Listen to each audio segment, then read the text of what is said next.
आता मी एक तुम्हाला देसी जुगाड दाखवते हां.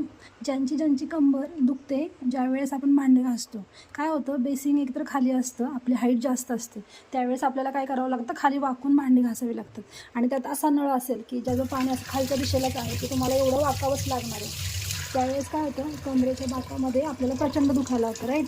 एक तर बऱ्याचदा आपल्याला असं मन करतं की पाणी ॲटलिस्ट ह्या लेवलपासून पाहिजे, की म्हणजे मग आपण सरळ जरी उभं राहिलो तरी आपल्याला धुता येतील, किंवा ॲटलिस्ट इथपर्यंत नाही तर थोडंफार उंच पाहिजे. पण मग असा कोणता स्टॅप किंवा असं कोणतंच हे नोझल नाही आहे नळाचं की जे पाणी असं वर देईल. आता ते ऑटोमॅटिक जे नवीन आता किचन्स आलेले आहेत, मॉडर्न किचन्स, तर त्याच्यामध्ये सोय आहे की फ्लेक्झिबल तो असा नळ असतो तर तुम्ही कुठेही असं रोटेट करू शकता.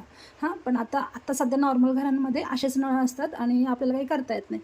त्यावेळेस मग मी एक देसी जुगाड केलेला आहे, तो तुम्हाला दाखवते. हे पहा, हा नॉर्मल नळ आहे माझा, जो की मला खाली वाकूनच भांडे धुवावी लागतात. सेम ॲज इट इज इकडे पण असंच आहे की खाली वाकूनच मला भांडी धुवावी लागतात आणि ते शक्य होत नाही. तर मग कंबर फार दुखते, म्हणून मी असं हे बनवून घेतलेलं आहे. आता हे जे प्लास्टिक आहे ना, आपलं बोर्नव्हिटा जो आहे, बोर्नव्हिटाचं पॅकेट आहे हे, ते मी ह्याच्यामध्ये लावले. आता कसं लावलं ते तुम्हाला ओपन करून दाखवते आणि आता हे वर्क कसं करतं ते दाखवते. हां, हे असं लावलं ना, पाणी असं प्रेशरने इकडे येते, पण मला उंच हवं आहे. पहा, मी याला रोटेट करू शकते. हवं तितकं मी त्याला उंच करते. ठीक आहे, ह्या लेवलपर्यंत आलं म्हणजे मला काय होतं की भांडे धुताना पाणी थोडं कमी करते. त्यात भांडे धुताना पाणी काय होतं की वरच्या लेवलला असून तुम्हाला खूप वाकावं लागत नाही. आणि महत्त्वाचं म्हणजे अजून ह्याचा एक यूज असा पण होतो बरं का, तुम्हाला बेसिन धुवायचं त्यावेळेस मी जस्ट हे रोटेट करत पाणी करत ॲप करू शकते. असं मस्तपैकी करता येतं. आता हे कसं बनवलं आहे ते दाखवते.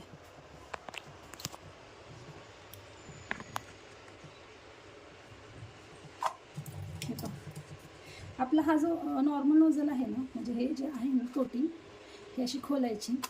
अशी खोलली ना, ह्याच्यामधला जो कापड आहे, आतलं कापड जे आहे ना, त्याला मी इथे कट केलं आहे.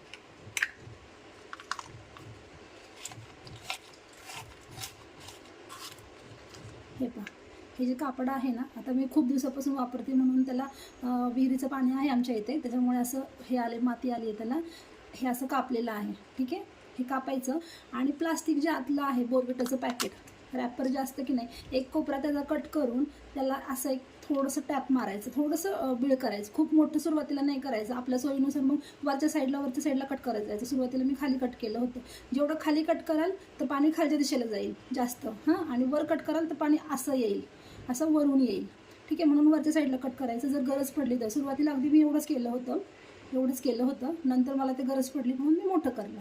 ठीक आहे, आणि काय करायचं आहे, आता ही जी वरची जाळी आहे ना, ही जी वरची जाळी आहे हिला काय नाही करायचं आपल्याला, हिला कट नाही करायचं. ठीक आहे, फक्त कट कशाला करायचं, खालच्या जाळीला आपल्याला कट करायचं. त्या जाळीच्या आतमध्ये हे जे आपण ठेवलेलं आहे रॅपर ते टाकायचं आणि त्याची कॉर्नर अशी वरच्या साईडला काढायची, म्हणजे आपल्याला हे झाकण घट्ट बसवता येईल. ठीक आहे, आणि बघा आता हे, ठीक आहे, असं केलं आहे. आता हे झाकण, वरचं झाकण जे आहे ते लावून घ्यायचं, घट्ट लावून घ्यायचं. ठीक आहे, आणि जेव्हा आता आपण हे लावू नळाला तर पाणी पण जरा उंच येतं आणि मग खाली खूप वाकावं लागत नाही.